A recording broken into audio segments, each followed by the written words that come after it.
All right, hello everyone. This is Uche Joku, Sneaker Principal, and welcome to this latest episode of the Sneaker Principal podcast. I'm here again with Dr. Nalini Singh.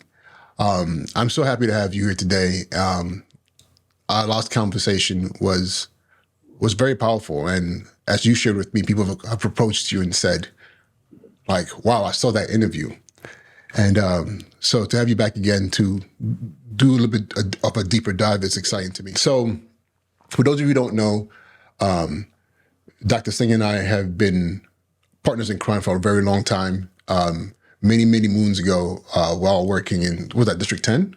Nine. I always get confused by nine, but it's like such an overlap in that area.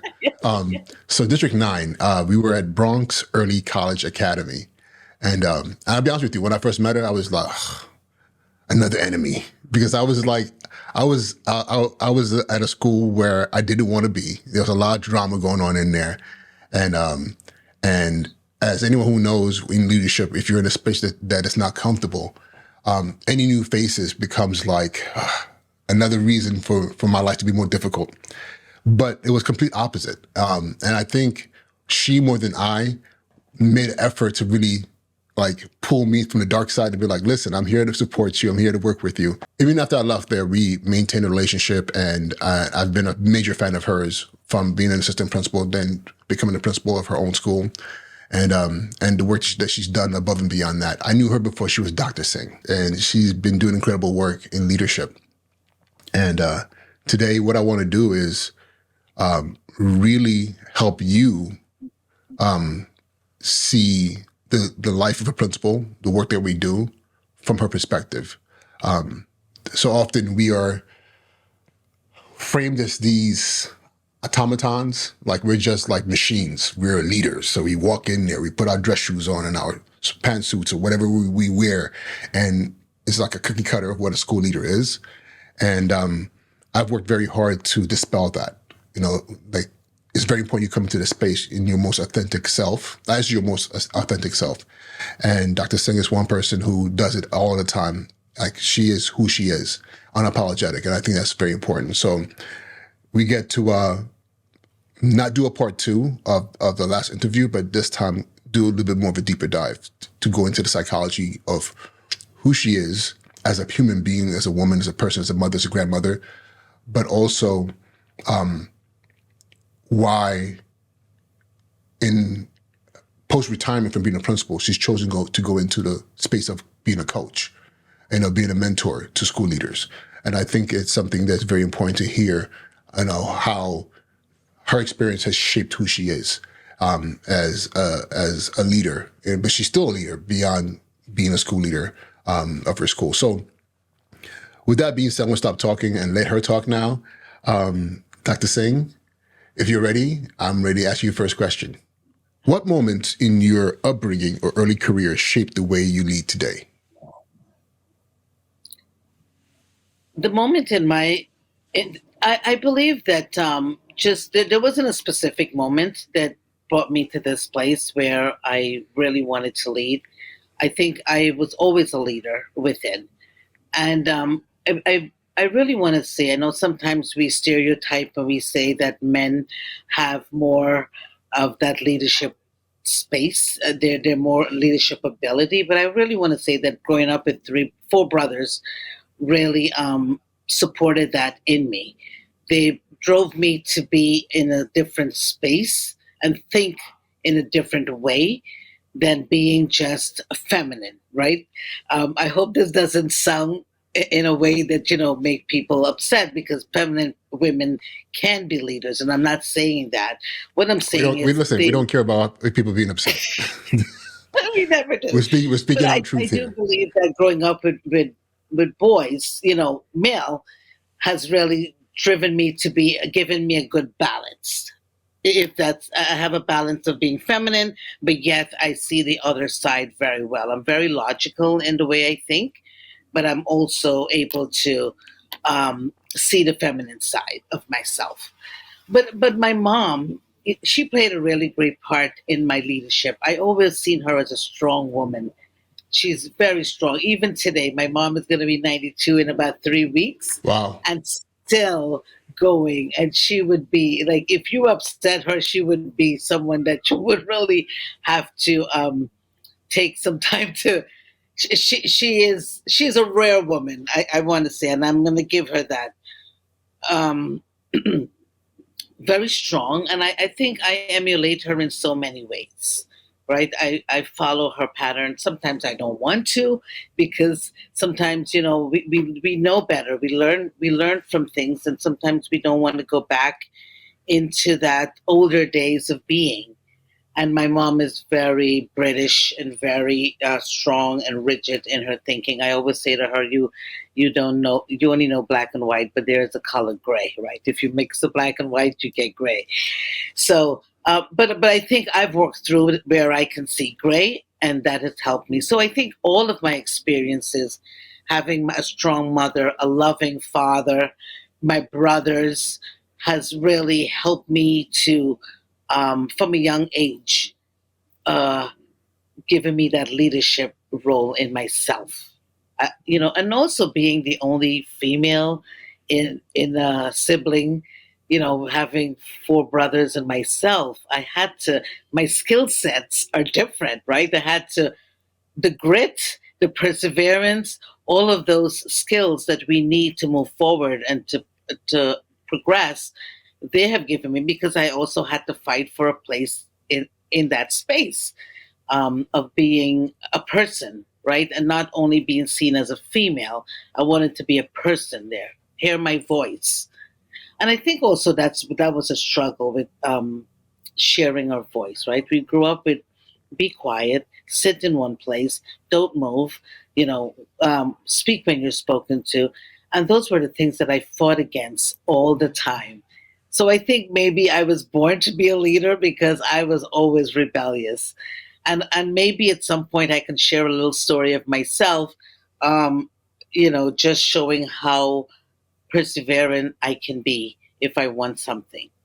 But I am but I do remember when I was about 7 years old, around that age, I remember saying to myself, I would like to have a corner office. And Okay. where that came from, I have no idea, because I How do you grew know up what in a corner Guyana. office was at 7? Like, what were you Right, watching? right. And I remember saying that to myself, I want a corner office. So that's what I'm saying. There must be something innate in me that always had that leadership spirit. I probably had that leadership spirit in me, just overflowing, right? And and I had no idea what that means, because I grew up in Guyana. We don't have a corner office that we visit. I went to school. I mean, I went to a really great school, and that may have helped me. I passed common entrance, and I went to St. Stanislaus College. It was a boys' school. It was a school just for male. However, at the time I went, they had just transitioned to co-ed. So I think all of that has helped me in getting to my space as a leader. And one more thing, also I grew up in not, we weren't poor, but we saw poverty. I want to say we're not poor because my mom and dad provided for us and give us all the things that we needed, not what we wanted, what we needed. And I think because of that, I didn't see ourselves as poor, but we did grow up in an environment that was not the wealthy environment. And I think all of that helped me, because I took that with me as a leader. It helped me be empathic to my students and to the organization and to the community, because I was able to understand. So it came from there. You you said something that made me a little curious here. You mentioned how having four brothers and having to make sure you had a voice in that space, and but then you attended. This was secondary school, right? That Correct. was So, that was you were part of integrating because it was an all boys school. yes. What was that like? Because I've always wondered about that. Like when a school like this all boys school is integrated by girls for that first class, I'm sure there was some moments where it was kind of like you had these boys or even the staff who were not used to having girls in that space, and maybe consciously or subconsciously try to minimize the voice of the girls. They're like, hey, you just got here, mind your business, fall into line. What was that experience like? Were there any moments in that space where you were like, wait a minute, this is a little much here, or you might see them intentionally, you know, trying to minimize the voice of the girls who were there that first class? I think in the time, I don't know if it's per se in the school, but I think the time that I grew up, time means a lot in the socioeconomic and everything that when we are growing up, it's a time when women didn't have that much say. I think I may have just jumped into that generation where we had a little bit more say, but there was a man's world. It was definitely a man's world, and women did what they were supposed to. The men went out to work. The women were home at home. My mom was home. She was a seamstress, but she found ways to bring in her income. So I think the timing of when I was a young girl, it was a time when you really didn't have a voice as much, right? But I didn't find that much when I went to the school. When I went in school, I can't recollect ever feeling that I didn't. That it was, I did see more male, right? There was more male because remember, if we're integrating in this the first form, right? There was form, so first form was when the girls came in. So the higher grades, they were mostly male because it was a male school. So the community of the school organization has a lot of just male. So you just saw a lot of male.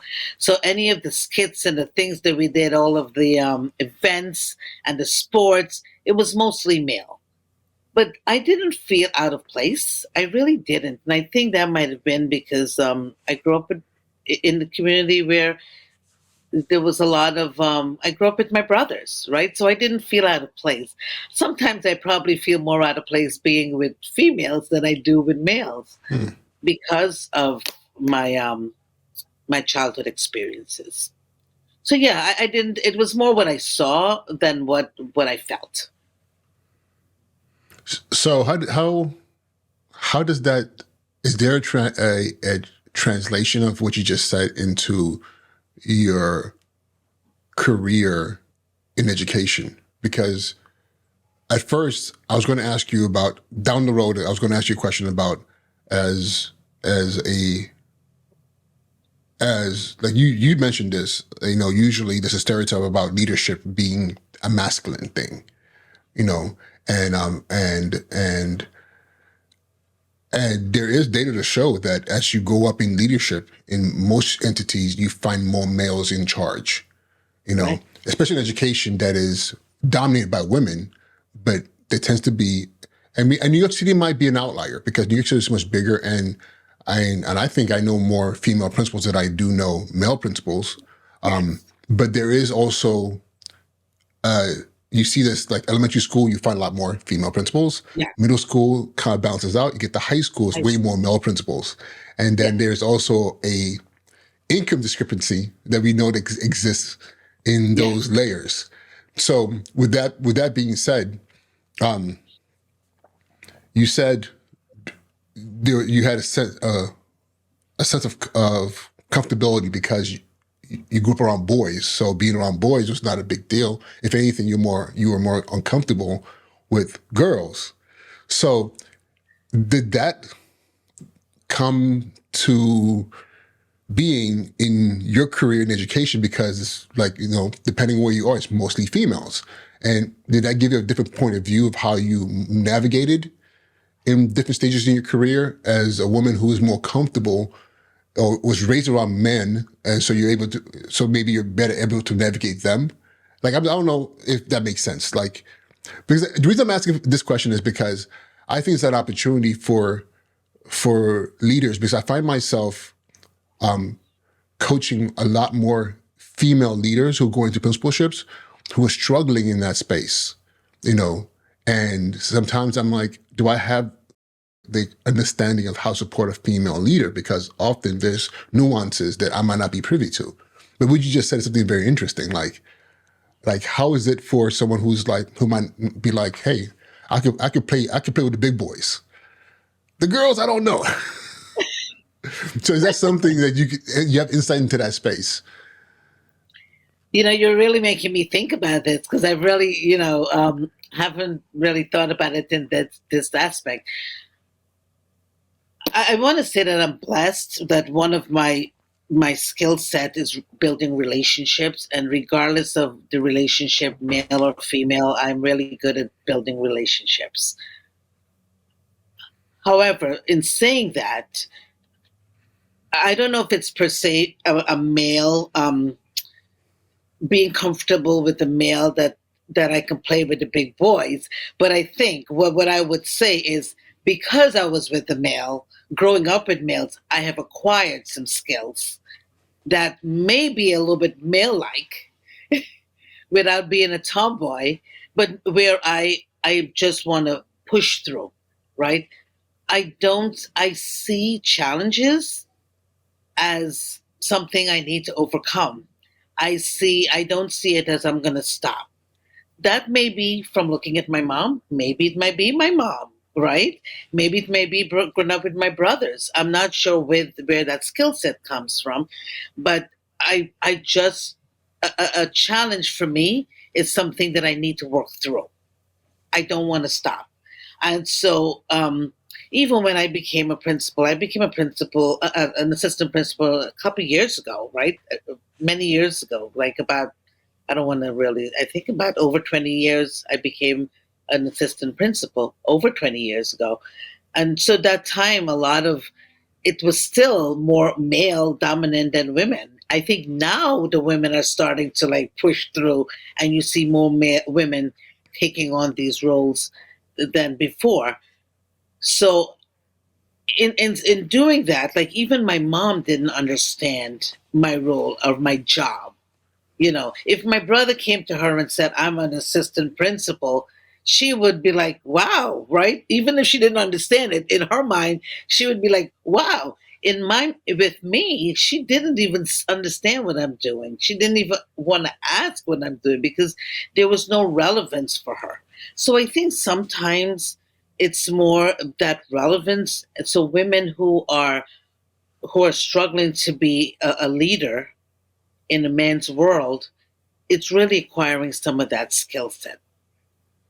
I think you really need that skill where you just have to push through and not seen as it's being seen as aggressive, but soften it with some femininity. Because I think as a woman, we have both. We really do. We have more feminine. We have both the male and the feminine side of us. And so, which one do we want to be seen as? Right. So when you're in a leadership role, you feel like if you need to be seen as more of a male dominant, like I can do this. I'm not going to smile. I'm going to wear a suit. And have a certain persona about us. But really, that feminine side really is what we need more so to come out. We need that nurturing side. But I think having a balance is really important. And I think that's what I brought to the table is having that balance where I can fall into either side at any given moment, right? If I was with a group of women, I can be in the feminine side. We can talk about makeup, we can talk about the hair, but then I can go into. But when I'm with a bunch of guys, I can speak in any, in that language as well. So I think that's what helped me. I was able to that flow from back and forth, right? And I think that came through my childhood years. This is interesting. I like where this conversation is going because now you're making me question male leaders. Because one of the things that bothers me so much is that the need for leaders in general, regardless of gender, Yes. it's like as soon as you get the role of principal or even assistant principal or even teacher leader, there's this tendency to all of a sudden become, for lack of better words, more masculine. Yeah. You got to be. I have to be the boss now. So what I wear, how I speak, how I move, my language, and it's funny because how many times have you seen this scenario? Last year, we were all cool, but now you're the AP, now you're not cool with us anymore. Now you're this other thing. Wait a minute, you're the principal now, but you've been here for 20 years and we were teachers together, and now all of a sudden you're this. And often that this is a hardened, by the toe the line personality. And it tends to lean more towards the masculine. Like you're more forceful, you're more in some cases mean. I mean, I've seen it, like just mean, and it's like unrelenting. And these things don't have to be negative qualities, but they become synonymous with being admin. That's what admin. And my question is, how do you coach, regardless of gender? Like, and I'll say also with men, is there space for men to find that balance with the feminine? Again, I don't know if the word feminine is the right word, but that space where you can be empathetic, you can be those self-nurturing, exactly. Yeah. And not to say that's a feminine trait, but again, we live in a world where there is people that want to, like you said, people want to see things black and white, and they ignore the gray. So is there a space for leaders, and how would you coach someone who's struggling with that? I'm sure you've seen it. The staff hates you. The union is coming after you. Like, how do you coach them to find that middle ground of being more nurturing, be more sensitive? Emotional intelligence. Okay. Right. We speak of emotional intelligence, and it's we see it a lot more now, and I think it's a really great space to be in, because in the emotional intelligence, what self-awareness, self-regulation, relationship building, empathy, right, social skills, and those are all important skill set where you can play off of the other. Granted, in some instances, I believe leaders tend to have this persona about them because you have a lot riding. There's a lot expected of you, but what's more important is you don't want anyone to take advantage of you as well, right? So sometimes we believe if we give too much, people take that as people are people, right? So they'll take advantage of that situation. But I think it's one of those things where you have to acquire some of those skills, start to build some of those skills, and again, use it in the right way. You don't always have to have empathy, right? You don't walk around with empathy on your shoulders, but you always have to be able to have empathy when it's necessary. And you should know when it's necessary. If you have self-awareness, if you have self-regulation, you would know when it's important to bring out that empathy. But the biggest thing, though, is building relationships. If you build a relationship as a principal or as a leader, you will always have people who want to be by your side and who want to do the job. You don't really have to be mean. You can say what you need to say without being mean. It's how you frame it, how you, people are understanding. There are going to be outliers where you really have to do things a little differently and be a little more forceful. But in general, people are very understanding, especially in the time that we live in now, right? We're about self-care. We're about modeling. We're about all of those wonderful things, that being mindful. So take that in a space. And that's why I think with being the Gray Fellows and the Con, those are really great organizations that are coming up that are helping, because Con is more academics, right? So that's where the work sits. But Gray Fellows is more, let me show you how to be. Let me show you how I want to be as a person. And then let's do it within our organization, within our community. So I think those are really good skills that we need to really hone in on, that we don't have to be one thing or the other. How about being what we need to be when we need to be that? Right? So, we don't. yeah. Go ahead. Definitely. No. I agree.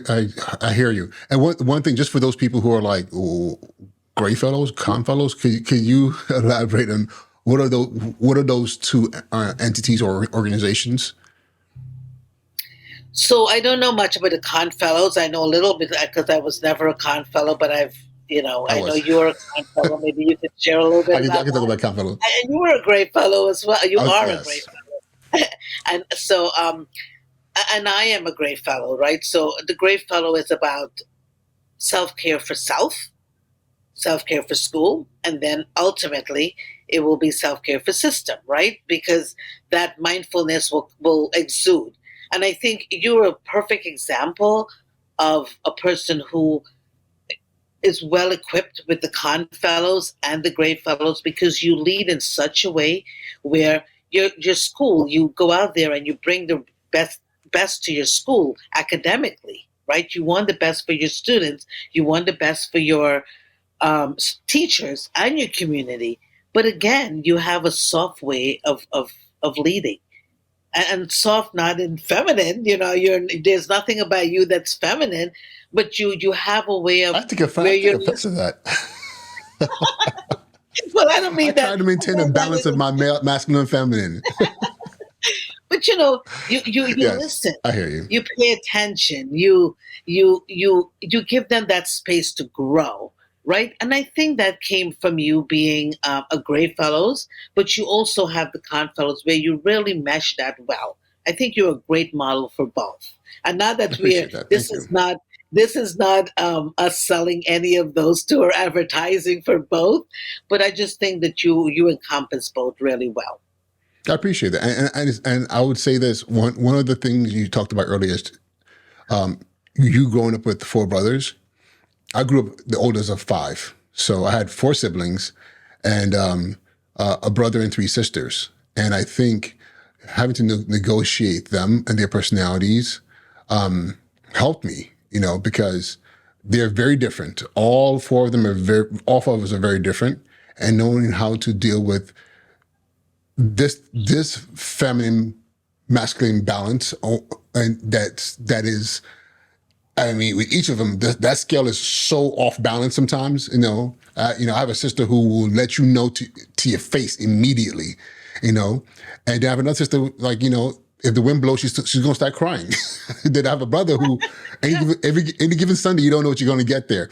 But again, it allowed me to be able to, like you said, walk into spaces and know what skill set I need to apply, Yeah, because it started early on as me as a child tried having to negotiate parents and yeah, siblings, and for those of you who were wondering about the Conn Fellows was a fellowship that was started, I want to say, over 20 years ago, through Teachers College, Columbia University, and their goal is to identify distinguished principals nationwide. I mean, initially it was New York City, but now it's nationwide. And kind of bring a cohort of principals together to learn from each other, and also have their leadership enhanced. And the Gray Fellows is kind of doing the same thing, but from the social and emotional space, from that transformational leadership. And as Dr. Singh said, the whole notion of caring for self, caring for others, the system, and finding a way to bring a holistic approach to how we lead and how we move systems. So yeah. I mean, those spaces are very important, because at some point in time, you don't know what you don't know until you're in spaces where you're offered more information on how to be more. But one thing that's interesting, I would say, is the Great Fellows, which we were both members of. I don't think it gave us necessarily. I don't think it gave us. Sorry, my camera's blurring out. It didn't give us new tools. I think it enhanced it, because we already had those skill sets. And some of the skill sets we had, we didn't even realize we had. It just brought a shorter light to it. Like, hey, this thing, you're like, wait a minute, I do that all the time. I just didn't know that's what that's called. So it just made it more intentional. And like you said earlier, being self-aware, you know? yes. So, so those two are entities, and it's just those are just two of many spaces that exist out Right. there, and some people might be watching this and be like, how do I join? So unfortunately, for Confellows, it's nationwide, but it's a much bigger pool for principals who are competing for those spots in that space. And the Great Fellows is really just New York City. And I have a feeling there's work towards expanding nationwide, but right now it's primarily in New York City. So, okay.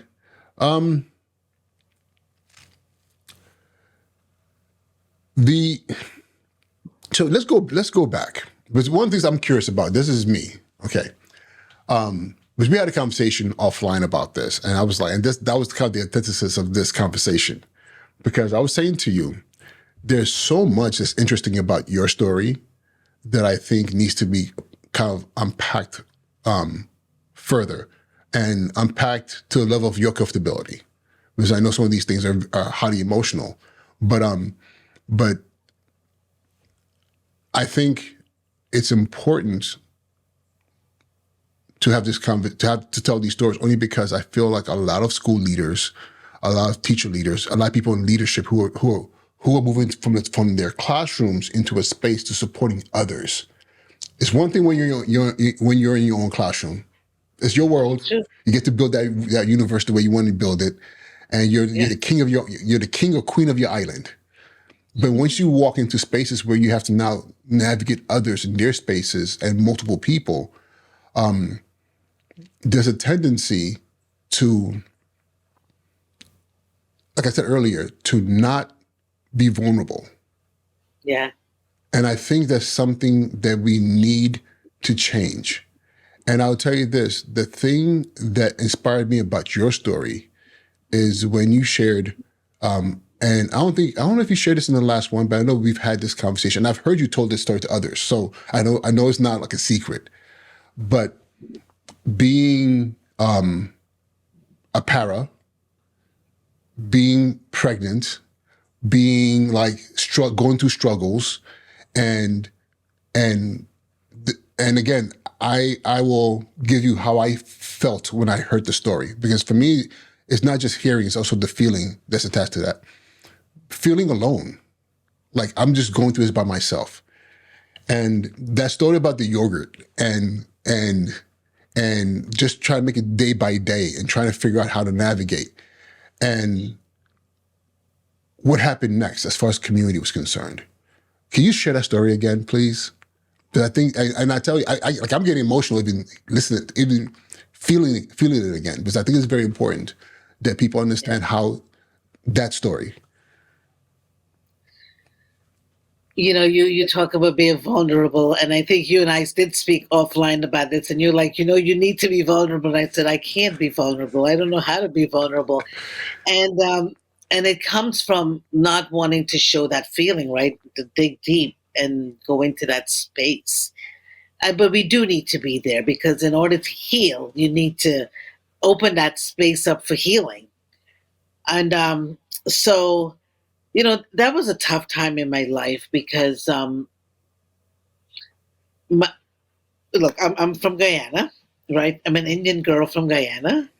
And, you know, um, back in the days, if we talk about politics and social economics and things like that going on in the time, was the blacks and the Indians were not.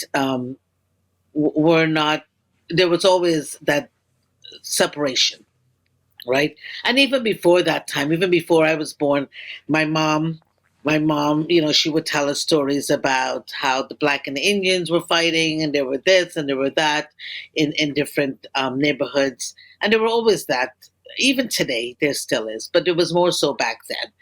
And I say that because I end up marrying someone who was black, and my parents disowned me. I was disowned, and I'm saying that out loud for the first time, where they disowned me for choosing someone who I felt it was my destiny, right? And it was a tough time for me, because I grew up with my parents, my brothers. I was in a great household, wonderful, loving household, and then all of a sudden, within a short space of time, I was by myself and had to fend for myself. So we talk about the skill sets that I acquired with growing up within that household, but it did not prepare me to be alone. So, but definitely it was my choice. I don't. It was a choice that I made that day to leave home. So I don't really hold that against my parents. But I always say to myself, what can my daughter have done to me for me to do that to her? right? I have one child. What could she possibly do to me for me to disown her because she made a choice of someone that she may think she loved, right? At 18, who do we love? I mean, we hope that who we love. But I was 18 years old. What do I know? And if you wanted me to do things differently, maybe there was a way to do things, right? And the way it went about was not the right way. At least not that I saw it the right way. But I was disowned.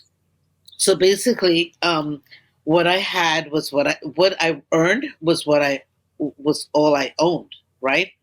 My job, and I think God always brings blessing in different ways. And Mr. Racanelli, we're still friends today. You know, I still hold him deeply close to my heart. He actually gave me a paraprofessional job at the time. You know, he hired me. I was really a school aide. I was actually a co-op aide at the time, and he made me a para, and so and he helped me close to him in during that time, and that was the one person that I will never forget because of his kindness during that time. And again, it's what, so many years later, over 40 years later, and I still check on him, and we still have a connection.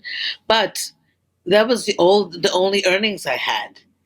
And granted, my parents may have been correct in who I chose, right? I'm not saying that they were wrong in the person I chose, because that might not have been the right person for me. However, my daughter came out of that relationship, right? My daughter. So for me, that was the right path for me, because I wouldn't have done it any differently. I have a beautiful child. I have a wonderful grandchildren. You know, my family is so dear to me, and you know that. Yeah. That's very much about that. So I would not have changed anything about that. But I think there might have been a different way to do it. So in saying that, my earnings were very limited. Think about, I think I earned $6 an hour, $6.15 an hour back then as a paraprofessional. Oh my God, time has changed. And and that is what I had to live with. And unfortunately, the person I chose at that time, he may not have been the right person for me in that sense, because he wasn't working. So all I had, my earnings was what I earned. So when I was pregnant, right, I couldn't turn to my family. It was just me, him, and his family. But his family was a different type of family than my family. My family was more giving. We're more, nurturing. It may not sound that way right now because they disowned me, but that's how I grew up. And so we were basically two people, two young people alone, just trying to figure it out. And so times were tough. I didn't have enough money to eat lunch. And I would always say, like, I would always watch everyone coming in with their bag of lunch and their sandwiches. And I'd be like, how did they do that? How did they spend $5 for a sandwich? And all I had, I spent $6 a week for lunch. And what I ate was one Dannon yogurt. It was banana and strawberry. I remember that very well, with a bag of doodles. You know, that crunchy doodle, Yeah. because the sweet and the salt was my favorite flavor, but that was all I could afford as well. So I ate that every day for lunch. And you had asked me why, how did that, you asked me, but in what way did that kind of drove me to be a leader? But I remember, as a leader, as a principal, even as an assistant principal, and I don't know if you remember this about me when I was at Becca, but I used to bring muffins for the children. I You used have to go snacks in your bag all all the the time. time. Yeah, she'll come in my office and be like, "Are you hungry? What do you Yes, want? This, that." that, and even as a principal, I always had food, because dare anyone come and say that I am hungry and I did not have something for them, even if it meant going into my lunchbox. So I think I was hungry. I was hungry. I was a child, because 19, 18, Yeah. 19, you're still a child, right? Especially coming from a place where you were you were cuddled, right? And then you just like put into this world, and I had to figure it out. And I figured it out. I figured it out. As um, but it was a tough time. It was really. But share what the staff did. But you mentioned that some people noticed and were like, Oh, yes. Well, yes. Sometimes they would just bring me lunch. They would just buy me lunch. Someone would just come in and say, "Here," because they would always see that all I had was a yogurt and a doodle, right? how did that make you And feel the first time? Like, were you expecting it? And like, what no, was that like? The first time somebody said, "Hey, I got you." the first is embarrassment because pride. You grow up with so much pride, and then you're embarrassed because you realize where you are, where I am, and I was valedictorian, right? There's certain Yeah. parts in my life that tells you of success. You're like, I'm not supposed to be here. Right, I'm not supposed to be. What's going on with me, right? So embarrassment first, but then that appreciation just bubbles up, and then you know who you have surrounding you, and I think that has really framed who I am. I am so giving. I give without even asking in return. I always want to make sure there's food. Even when people came over for dinner at our house, my daughter would say, "Mom, you give everything away. We don't have anything for the next day after cooking all of this elaborate food for like a barbecue." But I am always like, take what you need. Take what you need. Because, um, some I'm here because people have helped me along the way. And that's why I will always give back. And that's why we need people. We need people. We can't live on an island alone. We really need people, even if we may not realize it, but we do.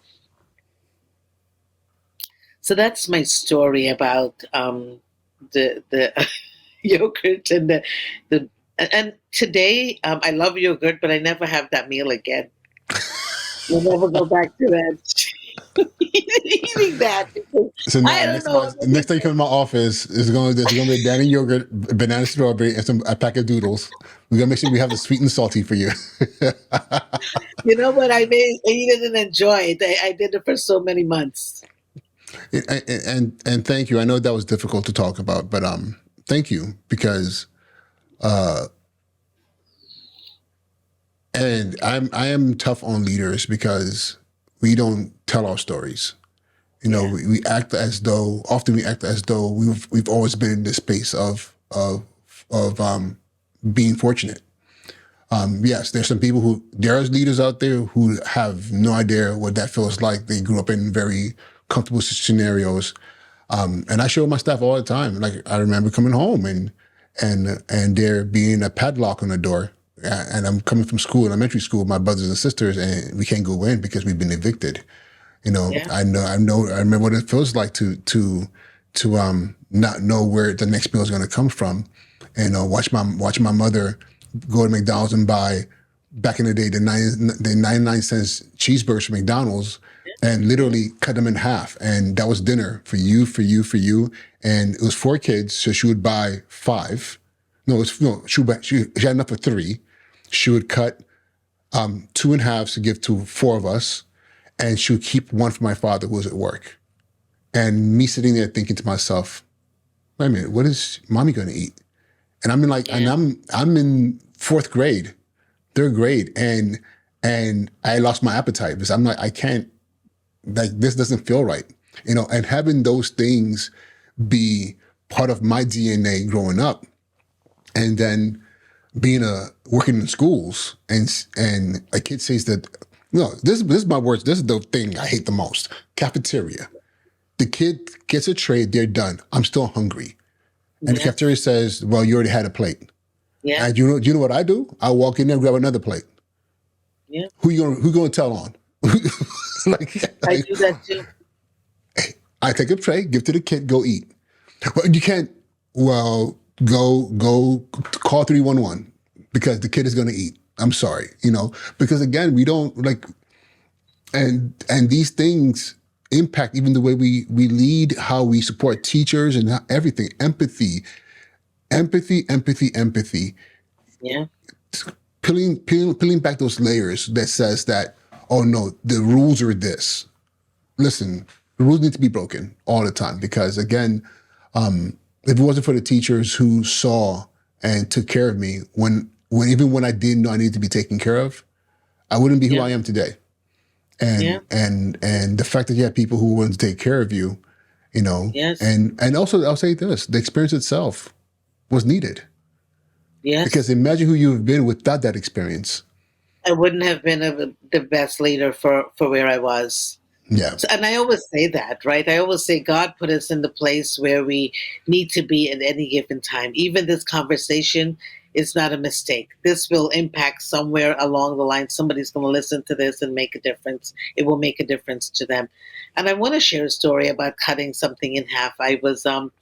So I was really big about feeding my kids in school. I really always create that scenario where I wanted to bring food into the school because that's who I am.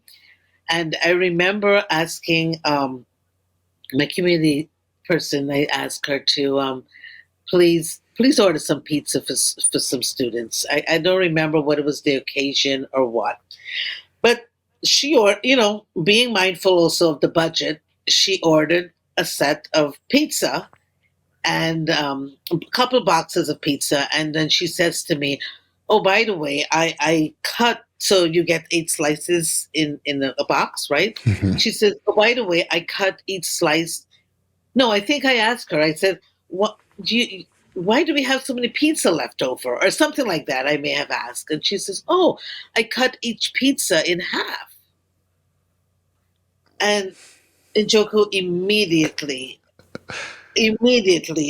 I paused and I said, "Please, moving forward, please don't ever do that to me, to my kids again. Don't ever cut a slice of pizza in half. As a matter of fact, every time you order pizza from now on, please order 2 slices per child." And you even I speak to her from time to time, and she would always tell everyone, she's like, "I will never ever order cut a slice of pizza in half again for Dr. Singh," because it was just like, why would we do that?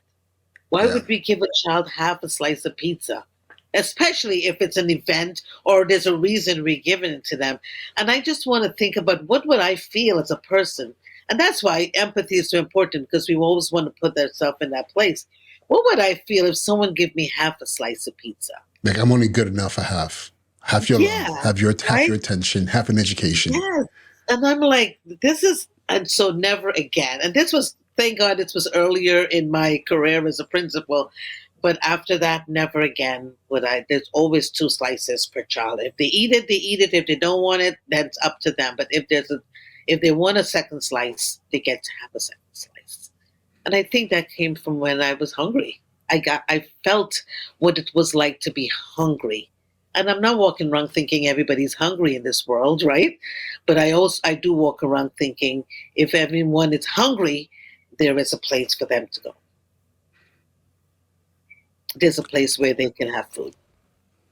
And I and, love and that. Apple was I that love that. place. No, I love that. That's that's something we have in common, because even in my school, like I'm always like, okay, now how do we feed everyone? Yeah. But not just my school. Like, how do we feed everyone?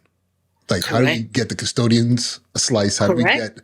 get like everyone? How do Oh, we make a plate for everyone? everyone. If there's extras left over, kids, you want to take it home? Okay, there's extras left over. Hey, custodial staff, nurse Yeah. staff, come make a plate. Because again, that's something too that I think people need to remember. And I think I'll say this: ethnic people, and I hate to say ethnic people, but being African, you being Indian, Caribbean, there's something about Yes. food that's very powerful. You can Yes. have nothing in the world, but you will eat. That's what they'll say Yes. about being in Nigeria. You could be Yes. living under a bridge, But But you will eat. somebody will give you food, and not Yeah. leftovers. Not leftovers. It's only in America we give people leftovers. The whole notion of like what's left over from the restaurant. Yeah. No, in Nigeria growing up, I would see people who have restaurants open for the day, and the first plate goes to the homeless guy on the corner. The Yeah. first plate goes to, take this to grandma down the block who's by Yeah. herself. And Yeah. that was something that was part of community that we've Nudity. lost. So for me, Yeah. that's like that's not even a question. Like, how do we make sure everybody gets something? Because at the end of Yes. the day, it's not just about it's not just only about feeding them, but it's also setting the example. And Yes. and that young lady, I'm sure she's like, yeah, not just for Dr. Singh, for anybody. like, Yes. They but I'm probably sure she would thought never about do it. that. No, I'm sure she thought Yeah. about it, like, wait a minute, why am I? And I'm sure it wasn't her idea. Somebody planted that seed in her mind saying, we have to be miserly with Yes. these children. And it's not acceptable. I didn't even want to know why. I just said, don't never do that again. I didn't even ask the why because, I just don't want to know. Yeah. But we talked earlier, I talked about relationship and I talked about emotional intelligence and relationship. How do we build a relationship? When we sit around and we have a meal, right? When we go out with each other and so bringing someone, having extra, when we have potlucks and you bring the custodian staff and you bring, the agents to eat and say, hey, fix a plate. There's enough for everyone here. Um, that builds relationship because I can tell you if I needed anything, I knew who to go to and who can help me, and I just had to make a phone call, and I know they'll be there, and it's not because I fed them; it's because I'm kind to them, right? It's like, we always say we don't remember what people do for us, but we do remember how they make us feel, and Yes. that is Yes. such an important s- phrase, how you make me feel. You can never take away that feeling. Never. It doesn't matter. It doesn't matter if you come back later and do nice things for me. That feeling that you left with me at that specific time will always be there. So it's important that we're thoughtful about how we make people feel. We're coming down to the last lap of this conversation. And one thing I want to make sure to do is, I don't think we did did a good enough job at this last time we spoke, is your company and what you do now. Share with people watching, exactly what is it that you do now in this side of your career now, and with your company, and just let people know what you do. And I'll say this: I have Dr. Singh coaching my staff, coaching my aspiring leaders. She coaches me as well, and and it's powerful because I have people on my staff who are like, when she come back again? What day? Hey, don't forget, she's gonna be here tomorrow. I have the 3 o'clock slot. Like I have the 10 o'clock slot with her. And again, it's very important because the coaching is, I've seen the difference in my school, but go ahead. Tell people what you do. I think you said it best, right? I am from the side that's providing that service, but you're from the side that's receiving it and your staff is receiving it. So it's really more what is the impact I'm making? Because I can be a coach and I can go anywhere and I can do what I do, but it's the impact, what I leave for someone wanting more and have building that relationship with them. So that is what I do, and I have to say, you have been a mentor to me as well because, and I think that's what bridge our relationship and our friendship because we can bounce things off of each other. And I'm like, here, I want to build more, right? I want to build because um, sometimes good enough is good enough for us. If we have a few people that we're coaching, you think that's good enough. But there's so much more out there to support and to help. And I would love to expand in that way. And I think this year I'm really going to work towards that. And that's from your guidance. But what I do is leadership coaching. So and really just conversation, right? But what does that look like though? Like what does that, It, I know it doesn't look the same, but I can tell you right now, those of you who are watching, I have what is about 5 or 6 Six. We just through added my a AP teacher yeah. leaders, and I know, and we talked about this. They all need something different, you Yes. know, and they have different strengths. So, so for example, because I'm going to say this because I want you to be successful in this space because you bring a very unique perspective. When people talk about leadership coaching, I'm very particular who works with me because some people will walk in and be like, "I'm a coach," and they start telling you what you should be doing. I'm like, but you didn't even ask me what my need is. Oh, I walked down your hallway. I saw this teacher doing this, and I noticed this, and kids in the hallway, blah blah blah. You just start doing. I'm like, hold up, because how? What is your approach to supporting your school, supporting leaders? But I think that's something that's very important because you have like when we talk about empathy and those special gifts, like share exactly what is it that you bring to the table when you walk into a space and you're supporting leaders or aspiring leaders. I bring myself. I bring my authentic self and all of my experiences that I have, from the hungry person to the mother to the nana to the sister, the brother to the sister, the daughter. I bring myself to the table and I listen. First and foremost, I listen. You have to come into. You have to listen. It has to be an active listening, and you also have to give people that space to open up, that trust. So you bring yourself, you tell your story, a little bit of your story, because you don't want to overtake the conversation, right? But there are points where I can speak a little bit about myself because I need to build trust.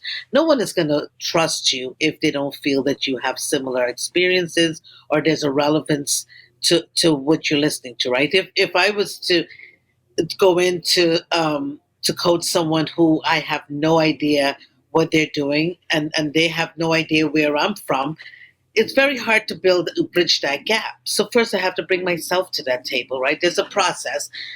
Create that space where there's going to be trust, and then come in at an entry point where I'm listening to the person who I'm coaching and hearing, so I know then how do I come in, where do they need support, what do they need support in, and always work from where they're coming from.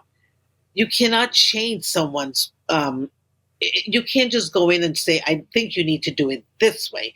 I would say something like, how about if you try this, or I can recommend something. As a matter of fact, I was speaking to one of your leaders, your leaders, your teacher leaders, and I said, "How about a recommended suggestion,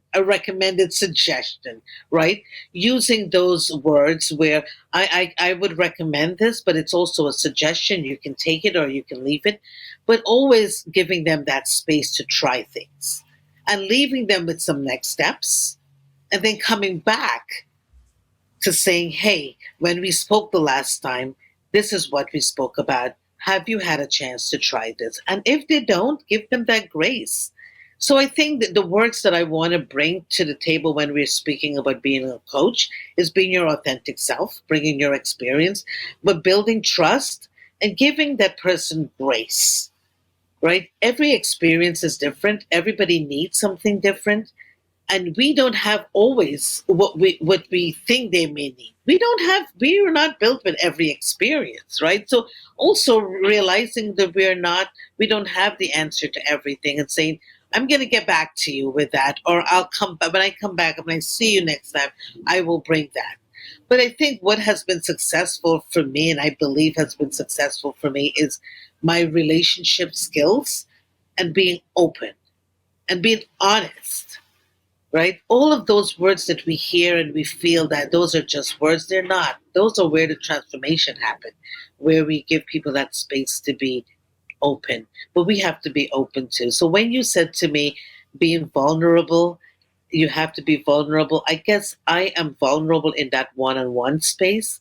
But when it comes to something like this, where we are just speaking, I'm comfortable with you. But sharing my story is very hard to be vulnerable because we always have to have that persona. And so letting off those layers when you're coaching is really not coming in with a stance, but don't come in with anything. Just coming in to listen to someone and saying, hey, I'm here to support you. And I'm always like that. Even as a leader, even as a principal, I was always, I am here to support you, regardless. I may guide you and share with you what needs to be done, but I'm always in a supportive stance. Always. And thank you for that, because I think it's very important, because the approach is something which is a major nuance in how to get people to engage in the coaching space and take it and fully commit themselves to that space. Because I think for a lot of people too, it's like, oh, some people see coaching as a punishment. I'm not doing something right, so you're here to fix me, versus seeing it as an opportunity to actually expand their skill sets, or see things differently, to really support them. And the topics that you cover, what kind of topics do you find yourself covering when you're coaching leaders or aspiring leaders?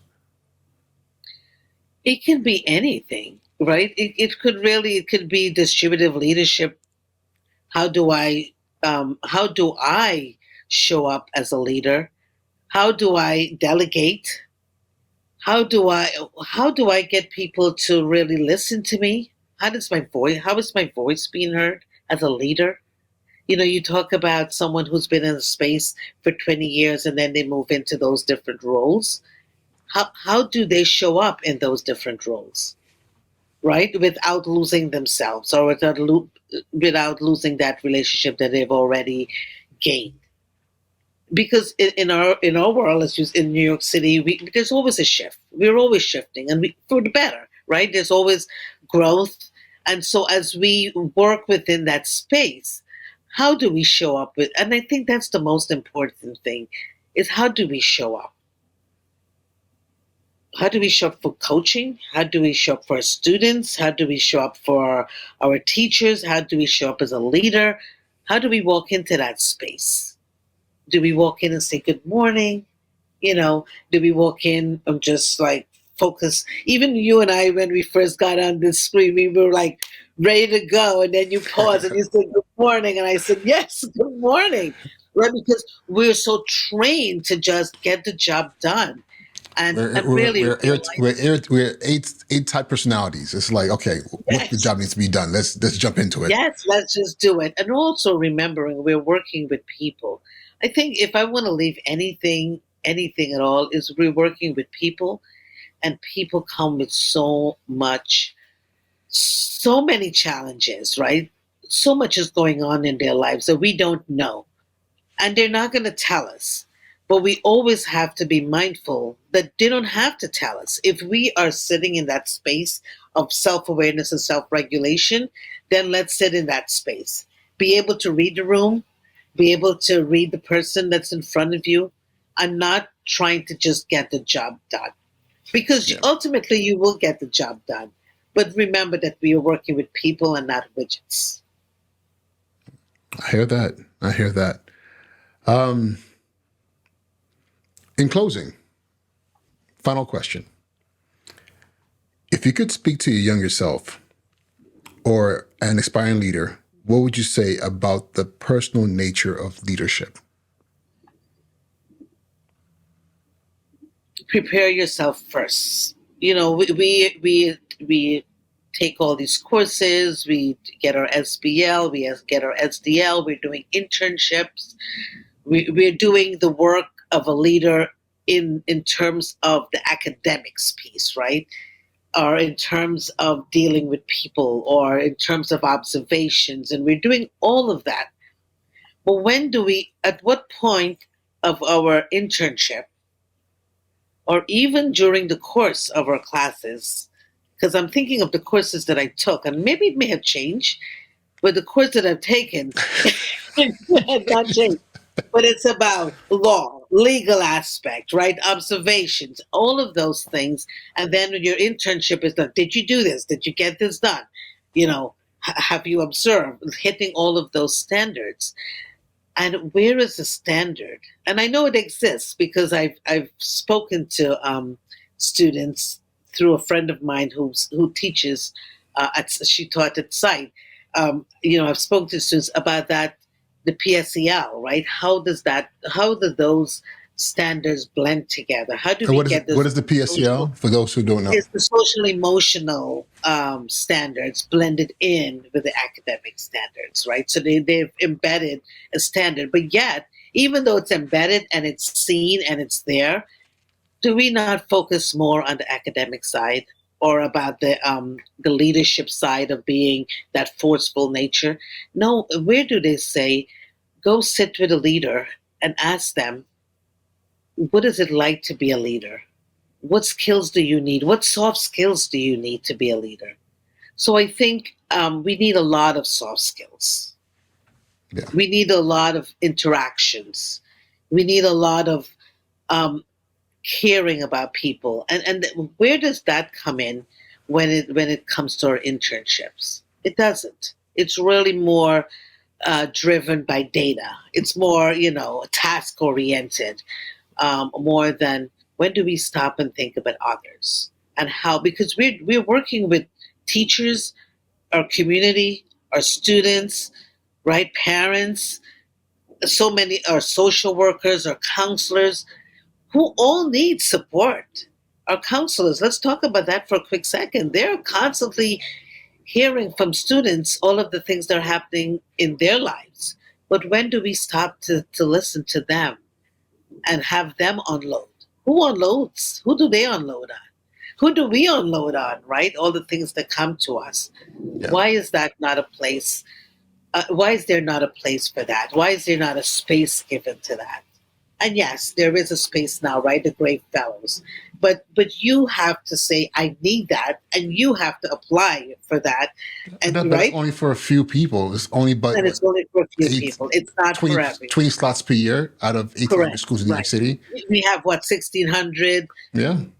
uh, principals, but then there's assistant principals and there's other leadership roles, right? So where is that space given? So I think, we need more space for that because people need to unload. Because a lot of people, especially with the times we're living now, people at home, their home lives are not always the best, but they still have to show up. They have to show up for that young man or that young woman who's going to walk into their room and need help or need them. And they have to show up with their best self. So I think if I had to go back to my younger self, is really take care of yourself first. Like we always use that analogy, like putting on the mask in when you're in an airplane, put on your mask first because so you can help someone else. And truly, that is such a great analogy because we need to care for ourselves first before we can care for others. Because if we don't, we're just giving on to others Yeah. the part that we don't even want for ourselves. That is my mantra to my staff. When they come to me and say, "Hey, I'm sorry, but my child has a doctor's appointment tomorrow," and Yeah, and it's the only slot that came up, and they apologize. I'm like, "What are you apologizing for?" yeah, First of all, health and family comes first. first. And Yeah, health is not just physical, mental, spiritual, yeah, intellectual health, and your family comes first. Because if you're unstable in any of those spots, you're useless. yes, You're useless to yourself. You're useless to the school. You're useless to me. You're useless to your students. And that's something that I wish they would. And I agree with you 100% that these training programs would emphasize more. Who are we bringing into this correct. amazing field of ours? Even the military is realizing, wait a minute, the soldiers, the kids that we're recruiting to the military now are very different from what they were 10, 20, 30 years ago, Correct. And how do we now approach them or better prepare them for these roles that are not only different, but they're different. So yeah, I love that. Taking care of yourself first, build yourself first. Have those experiences. Be willing to be vulnerable. Learn how to be vulnerable.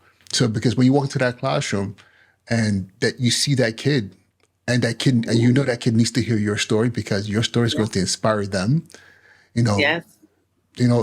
listen, school, stop spending $20,000, $30,000 on motivational speakers. We are the motivational speakers. We Yes. are, Hear from us. yeah, we're the ones. But somehow, somewhere we were told like, oh no, don't get personal. But it is Yeah. personal. I think our students need to see, or they need to see that we are real people. And Yeah, sometimes they don't see it because they see us drive up in a nice car. We're dressed very nicely, and they're like, "You don't understand my story." But you have no idea because I didn't just show up in that nice car, right? I didn't just get dressed in this suit.